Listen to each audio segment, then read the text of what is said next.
Bonjour Patrick Mulan, vous êtes la voix du jardinage sur RMC, sur BFM TV, on ne vous présente plus. Dites-moi, on commence par quoi là ce week-end ?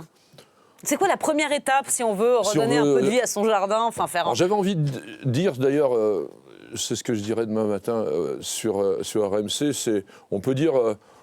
en mars au 19, remets ton jardin à neuf, globalement. Donc on est déjà dans la préparation sans excès, parce qu'on a eu un hiver absolument incroyable et on pensait que tout d'un coup le printemps allait partir comme ça. C'est pas tout à fait vrai. Ce matin, là, quand je suis parti, 2 degrés.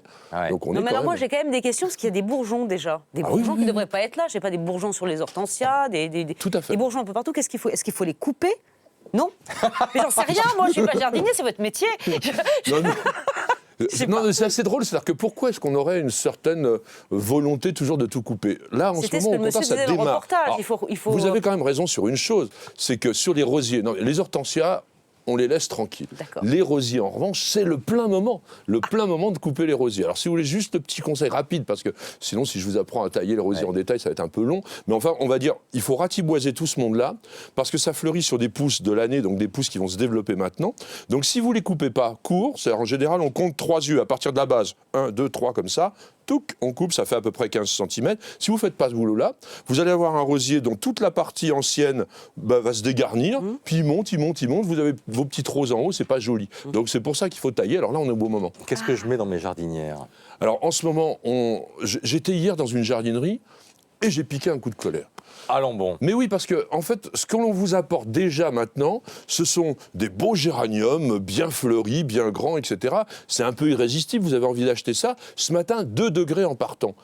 Donc le géranium, il est frigorifié, c'est une plante qui vient d'Afrique du Sud. Si vous le mettez maintenant, en plus, il a été cultivé dans une pouponnière, bien doux, etc. Là, il ne va pas aimer du tout. Donc en ce moment, on a des pensées, des primes verts, on a encore des élébores, notamment des élébores orientaux qui sont très très jolis en ce moment. Donc des plantes de saison. Les géraniums, si vous avez...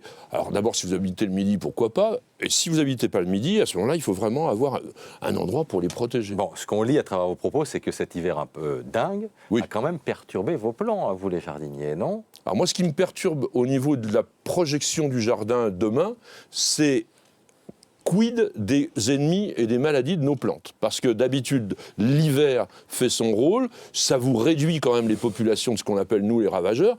Là, ils vont avoir passé un hiver hyper tranquille, et demain...